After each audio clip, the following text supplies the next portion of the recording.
ਸਤਿ ਸ਼੍ਰੀ ਅਕਾਲ ਤੇ ਜੀ ਆਇਆਂ ਨੂੰ ਜੀ ਸਾਰਿਆਂ ਨੂੰ। ਤੁਹਾਡਾ ਸਭ ਦਾ ਬਹੁਤ-ਬਹੁਤ ਸਵਾਗਤ ਹੈ ਤੁਹਾਡੇ ਆਪਣੇ ਚੈਨਲ ਖਾਣਾ ਮਨਪਸੰਦ ਪੰਜਾਬੀ ਵਿੱਚ। ਸਰਦੀਆਂ ਸ਼ੁਰੂ ਹੋ ਚੁੱਕੀਆਂ ਨੇ ਤੇ ਸਰਦੀ ਹੋਵੇ ਜਾਂ ਮੀਂਹ ਦਾ ਮੌਸਮ ਹੋਵੇ, ਜੇ ਪਕੌੜੇ ਨਾ ਬਣਾਏ ਤੇ ਕੀ ਬਣਾਇਆ। ਤੇ ਅਸੀਂ ਅੱਜ ਬਣਾਵਾਂਗੇ ਗੋਭੀ ਦੇ ਪਕੌੜੇ। ਗੋਭੀ ਦਾ ਸੀਜ਼ਨ ਸ਼ੁਰੂ ਹੋ ਚੁੱਕਿਆ ਹੈ ਤੇ ਕਰਾਰੇ ਕੁਰਕੁਰੇ ਗੋਭੀ ਦੇ ਪਕੌੜੇ ਕਿਸ ਨੂੰ ਨਹੀਂ ਪਸੰਦ ਨੇ। ਤੇ ਆਈਏ ਆਪਾਂ ਸ਼ੁਰੂ ਕਰਨੇ ਆ।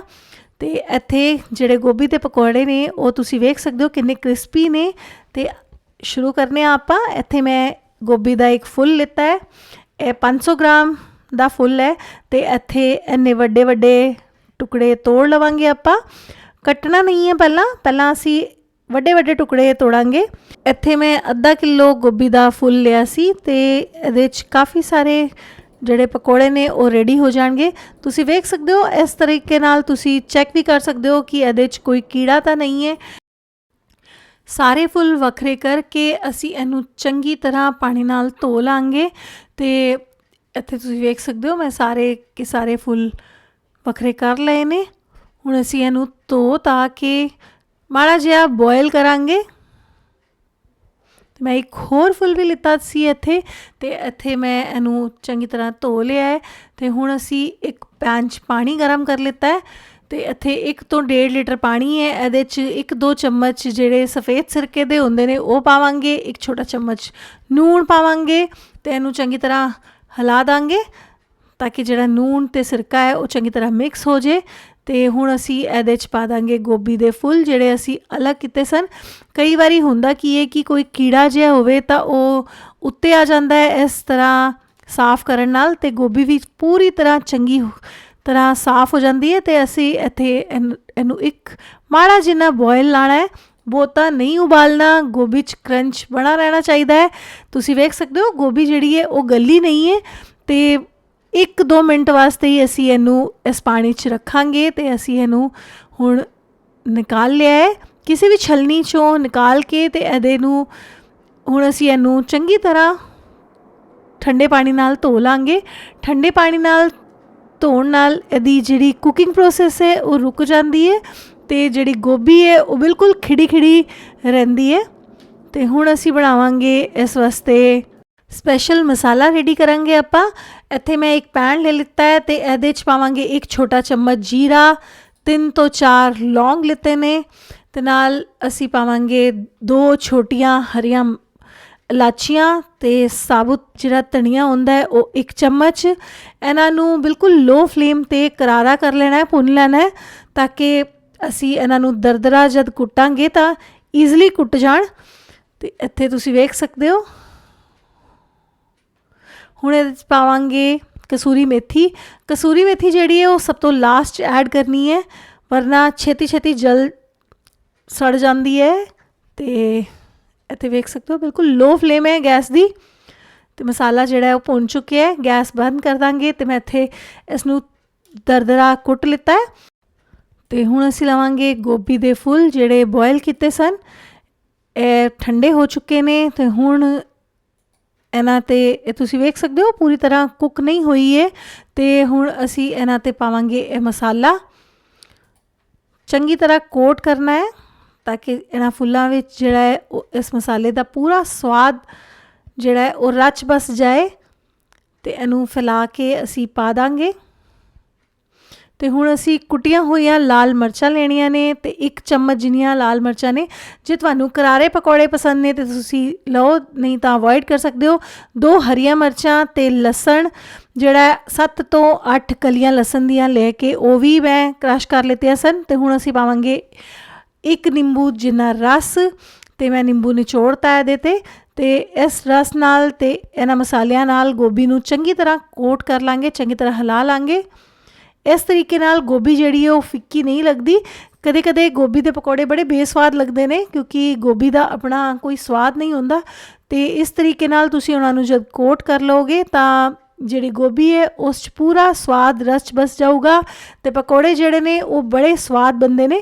ਤੇ ਤੁਸੀਂ ਵੇਖ ਸਕਦੇ ਹੋ ਚੰਗੀ ਤਰ੍ਹਾਂ ਕੋਟ ਕਰ ਲਿਆ ਹੈ। ਤੇ ਮਸਾਲਾ ਜਿਹੜਾ ਹੈ ਇਸ ਤੋਂ ਕੋਟ ਕਰਕੇ ਇਹਨੂੰ ਸਾਈਡ ਰੱਖ ਦਾਂਗੇ। ਤੇ ਹੁਣ ਅਸੀਂ ਘੋਲ ਤਿਆਰ ਕਰਨਾ ਹੈ।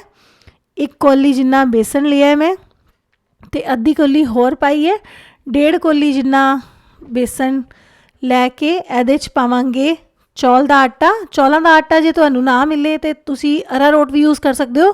ਤੇ 3 ਚਮਚ ਜਿੰਨਾ ਚੌਲ ਦਾ ਆਟਾ ਹੈ ਤੇ 1 ਛੋਟੇ ਚਮਚ ਜਿੰਨਾ ਨੂਣ, ਅੱਧਾ ਛੋਟਾ ਚਮਚ ਜਿੰਨਾ ਹਲਦੀ, ਅੱਧਾ ਛੋਟਾ ਚਮਚ ਲਾਲ ਮਿਰਚਾਂ ਦਾ ਪਾਊਡਰ। ਤਿੱਖੀਆਂ ਵਾਲੀਆਂ ਨਹੀਂ ਹੈ ਨੇ, ਇਹ ਮਾਈਲਡ ਜਿਹੀ ਮਿਰਚੀ ਹੈ। ਤੇ ਇਹ ਜਿਹੜਾ ਮਸਾਲਾ ਸਾਈਡ 'ਚ ਨਿਕਲਿਆ ਸੀ ਗੋਭੀ ਦੇ ਫੁੱਲਾਂ ਤੋਂ ਐਕਸਟਰਾ ਜਿਹੜਾ ਸੀ, ਉਹਨੂੰ ਵੀ ਇਸ 'ਚ ਪਾ ਦਾਂਗੇ। ਇਹਦਾ ਸਵਾਦ ਇਸ ਵਿੱਚ ਵੀ ਬੜਾ ਚੰਗਾ ਲੱਗਦਾ ਹੈ। ਲਸਣ ਜ਼ਰੂਰ ਐਡ ਕਰਨਾ, ਬੜਾ ਟੇਸਟੀ ਲੱਗਦੇ ਨੇ ਇਸ ਨਾਲ ਜਿਹੜੇ ਗੋਭੀ ਦੇ ਪਕੌੜੇ ਨੇ। ਹੁਣ ਮਾੜਾ ਮਾੜਾ ਪਾਣੀ ਐਡ ਕਰਕੇ ਥੋੜ੍ਹਾ ਥੋੜ੍ਹਾ ਜਿਹਾ ਪਾਣੀ ਪਾਵਾਂਗੇ ਤੇ ਅਸੀਂ ਜਿਹੜਾ ਪਕੌੜਿਆਂ ਦਾ ਘੋਲ ਹੈ ਉਹ ਰੈਡੀ ਕਰ ਲਾਂਗੇ। ਬਹੁਤਾ ਗਾੜਾ ਨਹੀਂ ਰੱਖਣਾ, ਬਹੁਤਾ ਪਤਲਾ ਨਹੀਂ ਰੱਖਣਾ। ਤੇ ਤੁਸੀਂ ਵੇਖ ਸਕਦੇ ਹੋ ਚੰਗੀ ਤਰ੍ਹਾਂ ਫੇਟ ਲਵਾਂਗੇ।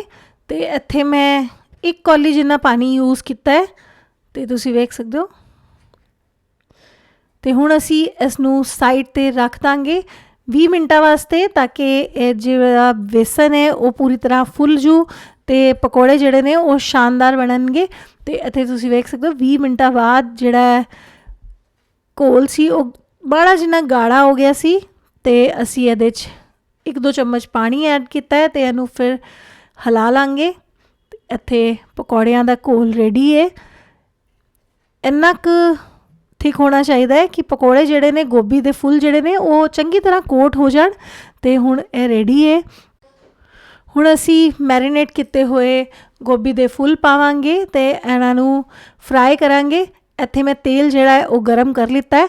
ਅਸੀਂ ਇੱਥੇ ਜਿਹੜੇ ਗੋਭੀ ਦੇ ਪਕੌੜੇ ਨੇ ਉਹ 2 ਵਾਰ ਫਰਾਈ ਕਰਨੇ ਨੇ ज़्यादा कुरकुरे बनाने ਲਈ। ਤੇ ਇੱਕ ਫੁੱਲ ਨੂੰ ਇਸ ਤਰ੍ਹਾਂ ਡਿਪ ਕਰਾਂਗੇ ਘੋਲ ਵਿੱਚ ਤੇ ਇੱਕ ਕਰਕੇ ਗੋਭੀ ਦੇ ਫੁੱਲ ਜਿਹੜੇ ਨੇ ਉਹ ਬੇਸਨ ਦੇ ਬੈਟਰ ਨਾਲ ਕੋਟ ਕਰਕੇ ਅਸੀਂ ਤੇਲ 'ਚ ਪਾ ਦਾਂਗੇ। ਤੇਲ ਦਾ ਟੈਂਪਰੇਚਰ ਜਿਹੜਾ ਹੈ ਉਹ ਮੀਡੀਅਮ ਹੌਟ ਹੈ, ਬਹੁਤ ਜ਼ਿਆਦਾ ਨਾ ਤਾਂ ਗਰਮ ਹੈ ਨਾ ਬਿਲਕੁਲ ਠੰਡਾ ਹੈ। ਤੇ ਮੀਡੀਅਮ ਫਲੇਮ 'ਤੇ ਹੀ ਗਰਮ ਕਰਨਾ ਹੈ ਆਪਾਂ। ਤੇ ਇੱਕ ਕਰਕੇ ਜਿੰਨੇ ਪਕੌੜੇ ਇੱਕ ਵਾਰ 'ਚ ਆਣਗੇ ਉਹ ਅਸੀਂ ਪਾ ਦਾਂਗੇ ਤੇ ਹੌਲੇ ਹੌਲੇ ਚਲਾ ਕੇ ਇਹਨਾਂ ਨੂੰ ਮਾੜਾ ਜਿਹਾ ਫਰਾਈ ਕਰਨਾ ਹੈ।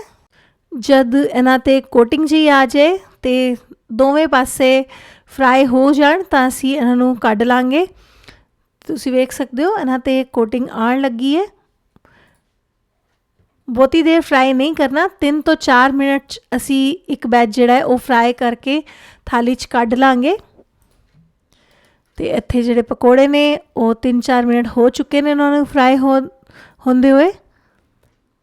ਤੇ ਤੁਸੀਂ ਵੇਖ ਸਕਦੇ ਹੋ ਇਹਨਾਂ ਦਾ ਕਲਰ ਜਿਹੜਾ ਹੈ ਉਹ ਯੈਲੋ ਹੈ, ਹਲੇ ਗੋਲਡਨ ਨਹੀਂ ਹੋਇਆ ਹੈ।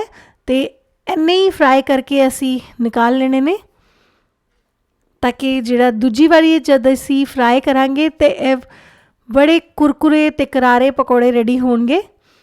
ਤੇ ਇੱਥੇ ਮੈਂ ਇਹਨਾਂ ਨੂੰ ਕੱਢ ਲਿਆ ਹੈ। ਇੱਕ ਬੈਚ ਜਿਹੜਾ ਹੈ ਉਹ ਪੂਰਾ ਫਰਾਈ ਹੋ ਚੁੱਕਿਆ ਹੈ ਤੇ ਚੰਗੀ ਕੋਟਿੰਗ ਆਈ ਹੈ ਪਕੌੜਿਆਂ 'ਤੇ ਹਲੇ ਸੌਫਟ ਹੈ, ਕਰਾਰੇ ਨਹੀਂ ਹੋਏ ਨੇ। ਤੇ ਹੁਣ ਅਸੀਂ ਇਹਨਾਂ ਨੂੰ ਵਿੱਚੋਂ ਅੱਧਾ ਅੱਧਾ ਕਰ ਲਾਂਗੇ।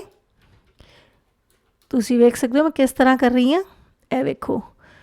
ਤੇ ਅੰਦਰੋਂ ਤੁਸੀਂ ਵੇਖ ਸਕਦੇ ਹੋ ਨਾ ਤਾਂ ਬੇਸਨ ਪੂਰੀ ਤਰ੍ਹਾਂ ਪੱਕਿਆ ਹੈ, ਨਾ ਹੀ ਪਕੌੜੇ ਜਿਹੜੇ ਨੇ ਪੂਰੀ ਤਰ੍ਹਾਂ ਕੱਚੇ ਨੇ। ਤੇ ਇਹਨਾਂ ਨੂੰ ਸਭ ਨੂੰ ਮੈਂ ਕੱਟ ਲਿੱਤਾ ਹੈ। ਤੇ ਕੱਟਣ ਤੋਂ ਬਾਅਦ ਹੁਣ ਤੇਲ ਨੂੰ ਤੇਜ਼ ਆਂਚ 'ਤੇ ਗਰਮ ਕਰਾਂਗੇ। ਤੇ ਤੇਲ ਗਰਮ ਹੋਣ ਤੋਂ ਬਾਅਦ ਗੈਸ ਦਾ ਫਲੇਮ ਮੀਡੀਅਮ ਕਰ ਦੇਣਾ ਹੈ ਤੇ ਸਾਰੇ ਪਕੌੜੇ ਜਿਹੜੇ ਨੇ ਉਹ ਦੁਬਾਰਾ ਫਰਾਈ ਕਰਨੇ ਨੇ 3 ਤੋਂ 4 ਮਿੰਟ ਲਈ। ਹੁਣ ਇਹ ਜਿਹੜੇ ਪਕੌੜੇ ਨੇ ਉਹ ਬਿਲਕੁਲ ਗੋਲਡਨ ਹੋਣ ਤੱਕ ਫਰਾਈ ਕਰਨੇ ਨੇ। ਤੁਹਾਨੂੰ ਫਰਕ ਦਿਖ ਜੂਗਾ, ਜਿਹੜੀ ਗੋਭੀ ਹੈ ਉਹ ਵਾਈਟ ਨਜ਼ਰ ਆ ਰਹੀ ਸੀ ਨਾ, ਹੁਣ ਤੁਹਾਨੂੰ ਇਹ ਗੋਲਡਨ ਨਜ਼ਰ ਆਊਗੀ। ਤੇ ਜਿਹੜਾ ਬੇਸਣ ਹੈ ਉਹ ਵੀ ਚੰਗੀ ਤਰ੍ਹਾਂ ਫਰਾਈ ਹੋ ਕੇ ਪੱਕ ਜਾਊਗਾ ਤੇ ਕੋਟਿੰਗ ਜਿਹੜੀ ਹੈ ਉਹ ਬਿਲਕੁਲ ਕੁਰਕੁਰੀ ਕਰਾਰੀ ਰੈਡੀ ਹੋਊਗੀ। ਤੇ ਗੋਭੀ ਜਿਹੜੀ ਹੈ ਉਸ 'ਤੇ ਕਲਰ ਜਿਹੜਾ ਹੈ ਆਉਣ ਲੱਗਾ ਹੈ ਤੇ ਇੱਕ ਬੈਚ ਜਿਹੜਾ ਹੈ ਉਹ ਫਰਾਈ ਹੋਣ ਲੱਗਾ ਹੈ। ਇਸ ਤਰ੍ਹਾਂ ਬਾਕੀ ਦੇ ਬੈਚ ਵੀ ਤੁਸੀਂ ਫਰਾਈ ਕਰਕੇ ਰੈਡੀ ਕਰ ਸਕਦੇ ਹੋ। ਤਾਂ ਜੇ ਕਿਸੇ ਪਾਰਟੀ ਲਈ ਰੈਡੀ ਕਰਨੇ ਹੋਣ ਤਾਂ ਤੁਸੀਂ ਪਹਿਲਾਂ ਸਾਬੁਤ ਪਕੌੜੇ ਤਲ ਲਓ ਤੇ ਬਾਅਦ 'ਚ ਇਹਨਾਂ ਨੂੰ ਅੱਧਾ ਅੱਧਾ ਕੱਟ ਕੇ ਜਦ ਸਰਵ ਕਰਨੇ ਹੋਣ ਤਾਂ ਤੁਸੀਂ ਦੁਬਾਰਾ ਫਰਾਈ ਕਰ ਸਕਦੇ ਹੋ। ਤੇ ਤੁਸੀਂ ਵੇਖ ਸਕਦੇ ਹੋ ਕਿੰਨਾ ਸੋਹਣਾ ਕਲਰ ਆਇਆ ਪਕੌੜਿਆਂ 'ਤੇ। ਤੇ ਹੁਣ ਮੈਂ ਇਹਨਾਂ ਨੂੰ ਕਿਸੇ ਪਲੇਟ 'ਚ ਟਿਸ਼ੂ ਪੇਪਰ 'ਚ ਨਿਕਾਲ ਲਵਾਂਗੀ ਤੇ ਇੱਥੇ ਤੁਸੀਂ ਵੇਖ ਸਕਦੇ ਹੋ ਪਕੌੜੇ ਕਿੰਨੇ ਚੰਗੇ ਵਿਖ ਰਹੇ ਨੇ, ਕਿਸੇ ਦੇ ਵੀ ਮੂੰਹ 'ਚ ਪਾਣੀ ਆ ਜੇ। ਤੇ ਹੁਣ ਮੈਂ ਇਹਦੇ 'ਚ ਪਾਵਾਂਗੀ ਚਾਟ ਮਸਾਲਾ, ਤੇ ਪਕੌੜਿਆਂ ਦਾ ਕਰੰਚ ਵੇਖਣ ਤੋਂ ਹੀ ਪਤਾ ਲੱਗ ਰਿਹਾ ਹੈ। ਤੇ ਬੇਸਣ ਵੀ ਬਿਲਕੁਲ ਕੱਚਾ ਨਹੀਂ ਹੈ, ਅੰਦਰੋਂ ਪਕੌੜੇ ਬਹੁਤ ਚੰਗੀ ਤਰ੍ਹਾਂ ਪੱਕ ਗਏ ਨੇ, ਗੋਭੀ ਵੀ ਕੱਚੀ ਨਹੀਂ ਹੈ। ਤੇ ਜੇ ਤੁਹਾਨੂੰ ਰੈਸਿਪੀ ਪਸੰਦ ਆਈ ਹੋਏ ਤਾਂ ਵੀਡੀਓ ਨੂੰ ਲਾਈਕ ਤੇ ਸ਼ੇਅਰ ਜ਼ਰੂਰ ਕਰਨਾ, ਤੇ ਖਾਣਾ ਮਨਪਸੰਦ ਨੂੰ ਸਬਸਕ੍ਰਾਈਬ ਕਰਨਾ। ਤੁਹਾਡਾ ਬਹੁਤ ਬਹੁਤ ਸ਼ੁਕਰੀਆ ਇਹਨੂੰ ਸਪੋਰਟ ਕਰਨ ਲਈ। ਤੇ ਰੈਸਿਪੀ ਟਰਾਈ ਕਰਨ ਤੋਂ ਬਾਅਦ ਕਮੈਂਟ ਕਰਕੇ ਜ਼ਰੂਰ ਦੱਸਣਾ ਕਿ ਤੁਹਾਨੂੰ ਕਿਹੋ ਜਿਹੀ ਲੱਗੀ। ਧੰਨਵਾਦ, ਥੈਂਕ ਯੂ।